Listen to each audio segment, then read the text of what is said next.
जो लोग आपसे भीतर ही भीतर जलते हैं, उनकी आत्मा का एक हिस्सा हर पल आपकी मुस्कुराहट से झुलस रहा होता है। हैरानी की बात यह है कि वे आपके सबसे करीब होने का नाटक करते हैं।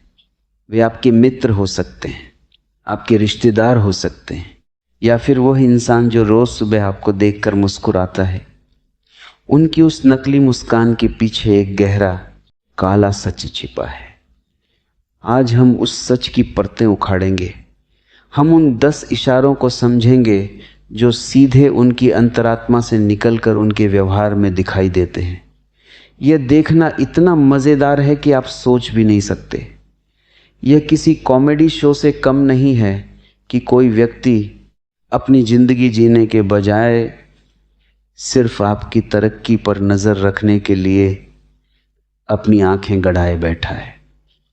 वे खुद को बहुत चालाक समझते हैं, लेकिन उनकी हर हरकत उनके भीतर लगी उस आग को बयां कर देती है जो उन्हें अंदर ही अंदर राख कर रही है। जब आप इस सच को जान जाएंगे तो अगली बार जब वे आपके सामने आएंगे तो आपको उन पर गुस्सा नहीं बल्कि बेहद तरस और हंसी आएगी। पहली सबसे बड़ी निशानी यह है कि जब आप कोई बहुत बड़ी उपलब्धि हासिल करते हैं, कोई बड़ी कामयाबी आपके हाथ लगती है, तो वे सबसे पहले आपको बधाई देने आएंगे। लेकिन उनकी उस बधाई को गौर से देखना। उनके होठों पर मुस्कान होगी, पर उनकी आंखों में एक अजीब सा सूनापन, एक ठंडापन होगा। वह मुस्कान उनके चेहरे पर ठहरती नहीं बल्कि एक अजीब सा तनाव पैदा करती है। वे कहेंगे, अरे वाह, बहुत बढ़िया हुआ। लेकिन उनका लहजा ऐसा होगा जैसे उनके मुंह में जबरदस्ती करेला ठूंस दिया गया हो। वे अपनी खुशी को बढ़ा चढ़ाकर दिखाने की कोशिश करेंगे, क्योंकि भीतर का जो खालीपन है, जो जलन है, उसे छिपाने के लिए उन्हें बहुत ज़्यादा नाटक करना पड़ता है। सहज व्यक्ति सिर्फ मुस्कुराकर कह देता है कि मैं तुम्हारे लिए बहुत खुश हूँ, लेकिन जलने वाला व्यक्ति नाच कर दिखाएगा कि देखो मैं कितना खुश हूँ, जबकि उसके दिल में छुरियां चल रही होती हैं। दूसरी बात, वे आपकी हर छोटी बड़ी बात की नकल करना शुरू कर देंगे। यह जलन का सबसे मज़ेदार रूप है। जो व्यक्ति आपसे ईर्ष्या करता है वह असल में आपके जैसा बनना चाहता है। उसे आपकी हर चीज़ पसंद आती है, चाहे वह आपके कपड़े पहनने का तरीका हो, आपके बात करने का अंदाज हो, या फिर आपका उठना बैठना। वह भीतर ही भीतर आपसे इतना प्रभावित होता है कि वह खुद को रोक नहीं पाता। वह बाजार जाएगा और ठीक वैसी ही चीज़ें खरीद कर लाएगा जैसी आपके पास हैं, और जब आप उससे पूछेंगे तो वह कहेगा, अरे ये तो मुझे अचानक मिल गया, मुझे तो पता भी नहीं था कि तुम्हारे पास भी ऐसा ही है। वे आपकी नकल भी करेंगे और इस बात को कभी स्वीकार भी नहीं करेंगे। यह उनकी लाचारी है। वे अपनी मौलिकता खो चुके हैं। वे आपकी परछाई बनकर जीना चाहते हैं, लेकिन उनकी त्रासदी यह है कि परछाई कभी असली इंसान नहीं बन सकती।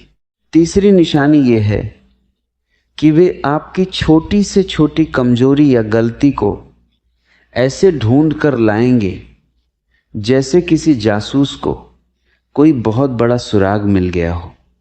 आप कोई काम कर रहे हैं और उसमें कोई मामूली सी चूक हो गई तो बाकी लोग शायद उसे नज़रअंदाज कर दें या आपको अकेले में समझा दें, लेकिन जलने वाला व्यक्ति उस छोटी सी बात का ढिंढोरा पूरे मोहल्ले में पीट देगा। वह सीधे तौर पर आपकी बुराई नहीं करेगा। वह बहुत चालाकी से कहेगा, इंसान तो बहुत अच्छा है, लेकिन बस यह है कमी है इसमें। वह आपकी 9 अच्छाइयों को एक झटके में गायब कर देगा और उसे एक छोटी सी गलती को पहाड़ बनाकर पेश करेगा। उसे आपके गिरने का इंतज़ार रहता है। जब आप गिरते हैं तो उसके बुझे हुए चेहरे पर एक अजीब सी रौनक आ जाती है। वह उस दिन बहुत चैन की नींद सोता है जिस दिन आपकी ज़िंदगी में कोई परेशानी आती है। चौथी पहचान यह है कि वे हमेशा आपके सामने अपनी झूठी तारीफों के पुल बांधेंगे। वे आपको यह दिखाने की कोशिश करेंगे कि वे आपसे कितने बेहतर हैं। अगर आपने कोई नई गाड़ी खरीदी है तो वे तुरंत बताएंगे कि उनके किसी जानने वाले के पास उससे भी बड़ी और महंगी गाड़ी है। अगर आपने कोई परीक्षा पास की है तो वे कहेंगे कि यह तो बहुत आसान थी। असली परीक्षा तो वह होती है जो उन्होंने या उनके किसी भाई ने पास की थी। वे आपकी हर खुशी के कद को छोटा करने की बीमारी से ग्रस्त होते हैं। वे सह नहीं सकते कि महफिल में चर्चा आपकी हो। जैसे ही आपकी बात शुरू होगी वे तुरंत कोई ना कोई ऐसी कहानी ले आएंगे जिससे ध्यान आपकी तरफ से हटकर उनकी तरफ चला जाए। ये उनकी असुरक्षा की भावना है जो उन्हें चैन से बैठने नहीं देती। पांचवा संकेत बहुत ही सूक्ष्म है। वे आपको हमेशा ऐसी सलाह देंगे जो ऊपर से बहुत भली लगेगी, लेकिन असल में वह आपको भटकाने वाली होगी।